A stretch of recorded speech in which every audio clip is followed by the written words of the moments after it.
The Quantum Mania season is almost over, and that means it is time for us to get ready for the Days of Futures Past season, dropping in less than 12 hours. We're really looking forward to this one at Marvel Snap Zone, because it brings a brand new Season Pass card with it that should have a really interesting effect on the current Marvel Snap metagame. Today, we're going to look at that card in full, break down what it does and what we think of it, and then show you some Day 1 deck lists you can look forward to trying if you intend on buying the Battle Pass upon its release. If you do enjoy this type of content, be sure to let me know. Leave a comment in the comment section down below. What do you think about Nimrod? Where are you excited to use it first? Do make sure you subscribe to the channel for me here at Marvel Snap Zone so you can get more daily Marvel Snap content, and thank you for liking the video. With all that said, let's start things off by taking a look at Nimrod. Nimrod is our brand new Season Pass card. This is not coming in Series 5 as a new release. There are plenty of exciting cards coming there, but this one will be available to everybody who purchases the Season Pass for Days of Futures Past. It is a 5 cost card with 5 power that simply has a very unique effect. When it's destroyed, add a copy of this card to every other location. So what are we going to be looking to do with Nimrod? Well, it potentially opens up some new avenues for destroy archetypes. As a 5 energy card, it doesn't really fit very well into what we currently know a destroy deck to be. Playing Nimrod on 5 will follow up with a Carnage or a Deathlock just to make copies on the other 2 locations, and that doesn't feel particularly powerful. So we've got to find a way to make it work and see what we can do to modify how destroy decks are currently built to incorporate this very unique effect.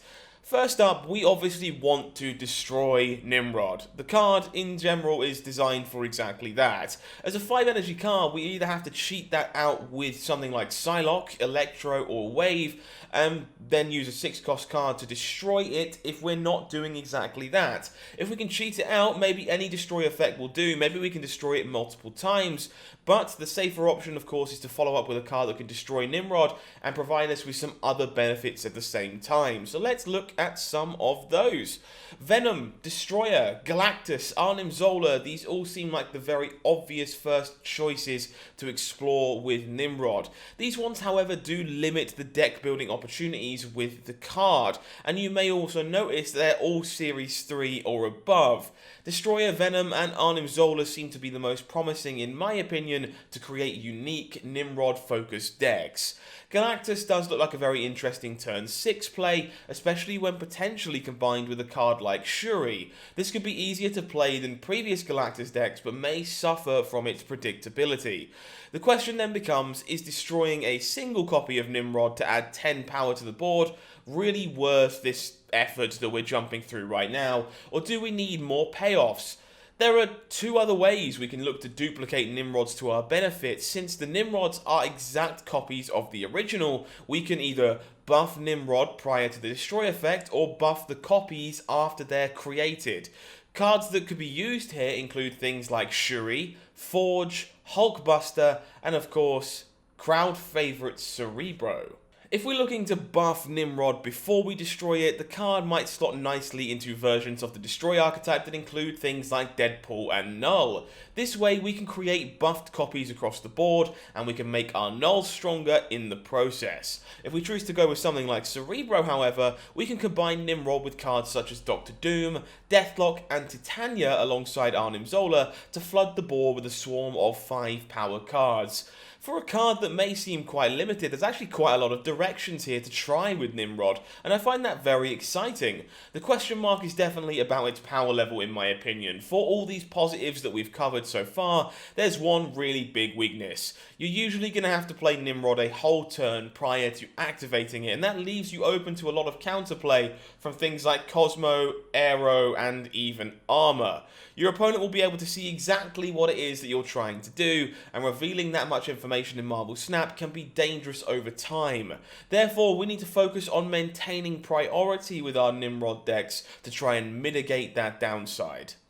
In summary, Nimrod represents destroy cards and destroy synergies that we haven't really seen before, and opens up new lines of play for older cards and maybe even adds some power to existing decks. Most of these decks feature a lot of Series 3 cards, unfortunately, so new players are definitely going to struggle to get quite as much immediate benefit from this Season Pass card. With all that said, let's take a look at some Day 1 deck lists to explore with a card like Nimrod.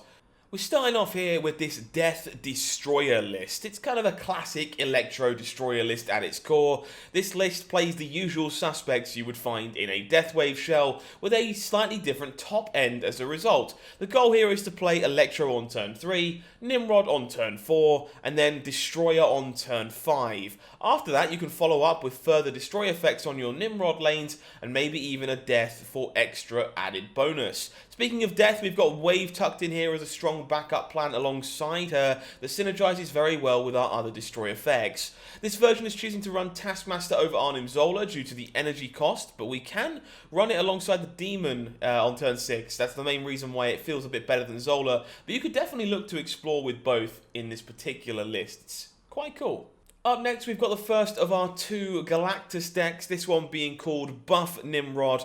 This one focusing on buffing Nimrod with Shuri and then hitting it with Destroyer or Galactus, preferably on turn number 5. We carry the usual Death and Null to use as potential finishers here, but Nimrod may be able to help back up the Destroyer plan we've seen in Galactus in the past and make it more consistent and put significantly more power into Null for turn number 6. Speaking of turn 6, the second Galactus deck is definitely focused on turn 6. This one is looking to use the Goblins to lock out our target lane as much as we can, and then play Nimrod on the leftmost lane where possible. We can then Galactus to the right, and Nimrod should copy twice and fill the Galactus lane with a minimum of 15 power. The problem with this version is definitely going to be predictability. The game plan quickly becomes far too telegraphed, allowing it to be easily countered, so proceed with caution with this one.